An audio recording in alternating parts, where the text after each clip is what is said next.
This is the 5-watt version of the new Mark III Blackstar HT5, and it's pretty much exactly the same as the bigger 20-watt version, but not able to go quite as loud. But they kept the 12-inch speaker like in the bigger version, which makes so much difference. To me, it can be quiet but still be big sounding, and I think a big part of that is because they kept the 12-inch speaker. So in this video, I'm going to go through and talk about the specs. I'm going to play through each of the channels and each of the channel voicings with a range of different guitars and different pickups, humbuckers, tellies, active pickups, and finally, I'll tell you what I think about this amp. So in this Mark III range of Blackstar HT amps, there's a 1-watt combo and a 1-watt head, 5-watt combo and a 5-watt head, a 20-watt combo and a 20-watt head, and a matching 1x12 or 2x12 cab. So the whole line of HT amps have been revamped and upgraded. The features are all pretty much the same throughout all the heads and combos, with the exception being the output section. So if you're a home player, the 1-watt will probably be more than enough volume. If you plan on gigging a lot, then the 20-watt version's there. And for those in between, they thought of you as well with the 5-watt version, like what I've got here. The 1-watt combo also has an 8-inch speaker, so doesn't have the 12-inch, which is fair enough. They've all got ECC 83 preamp tubes. The 1-watt has a ECC 82 as its power amp. This 5-watt has a 12BH7 and the 20-watt uses a pair of EL84s. So they've got 2 foot switchable channels, and then within each of those channels there's another 2 foot switchable voicings.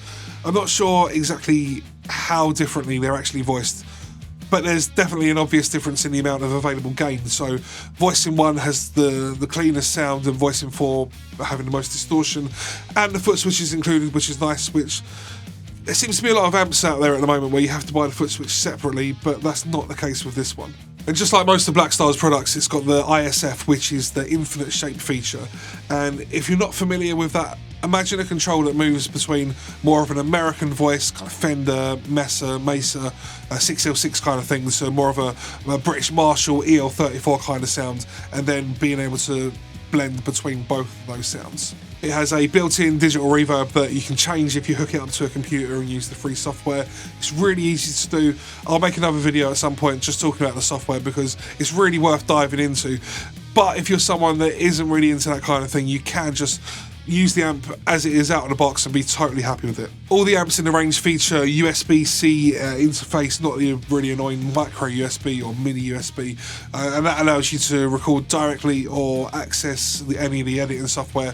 And the software is called Architect, which you can download for free from Blackstar's website, as well as Cabrig, which is their direct IR-based technology. There's an effects loop and level control on the 5-watt and 20-watt versions, so you can plug in your time-based effects like delays and modulations, and the entire line also includes a stereo line-in, so you can play along with tracks. It's a really useful feature for practicing. This 5-watt version can be switched down to half a watt, and the 20-watt can go down to 2 watts.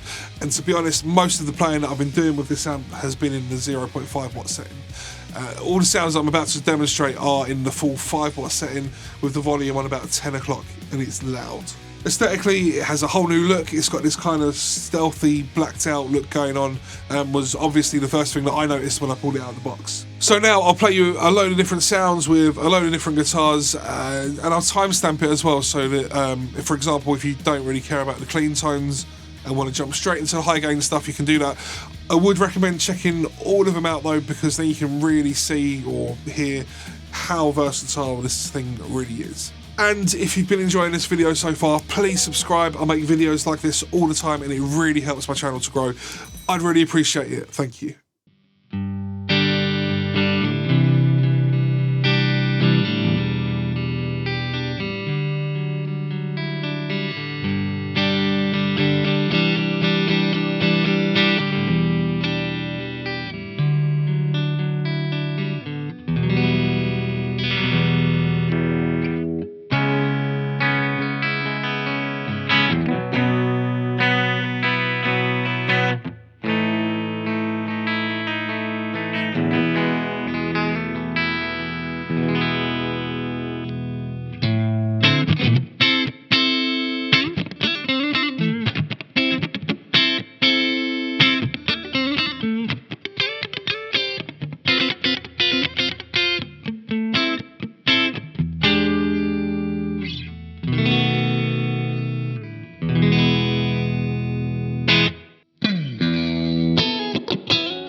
So many options when it comes to amps of this size, Katanas, Catalyst, even Blackstar's own ID core, and admittedly they're a lot of fun.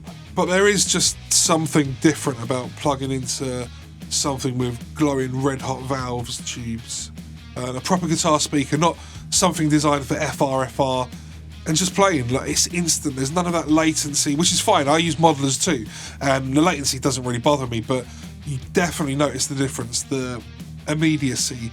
It's just satisfying and fun. I play mainly hard rock and metal kind of levels of gain, and I was honestly blown away when I tried out voicings 3 and 4 for the first time. There's more gain than you'll probably ever need, but also, to me, it never gets fizzy or unusable. I'm so used to having to boost the front ends of most valve amps that I play with an SD1 or a Tube Screamer type pedal, just to tighten things up and give it a little push, and I didn't find myself needing that at any point, even with the lead stuff. I really like the way that it looks, and it might seem silly to some people, and to others it does matter, but it looks boutique, and they've gone with this stealthy look, and the Tolex seems to be like the same kind that they use on the Mesa stuff, or at least the same style as what they use on the Mesa, whatever stuff. It looks cool, it doesn't look cheap. My favourite feature on this amp is the XLR output, and this is a lifesaver in a gigging situation. I think that a perfectly mic'd up speaker with the post-processing required probably sounds best, but I would take the direct sound coming from the XLR output even with just the stock sounds that are built in over a badly positioned microphone in a live situation. It just takes the smallest knock of a mic stand to totally ruin your sound. With the direct out, that's not an issue. Plus, you don't have to deal with the bleed from all the other instruments on the stage. And if you do decide to go the direct XLR output route, then you can get away with pretty much any gig with the 20-watt version. And to be honest, a lot of people will be able to get away with a 5-watt version. And lastly, I just want to say that I think Blackstar seems to be really going out of their way to prove a point over the past couple of years. The amp series stuff is so good, you know, the pedal board built-in amp stuff. The St. James sounds amazing, and I don't think it's not really getting the recognition that it deserves. Debut 50R serves a really specific niche, and it covers an area that I don't think any other brands are catering for.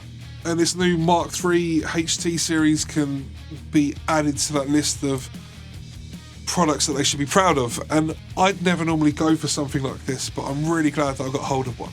I would really love to hear what you all think. What did you think about the sounds? I've never played the Mark II or even the Mark I, so do you think that it's an improvement over those? Let me know in the comments below. Something I didn't mention before was that it's a really good weight.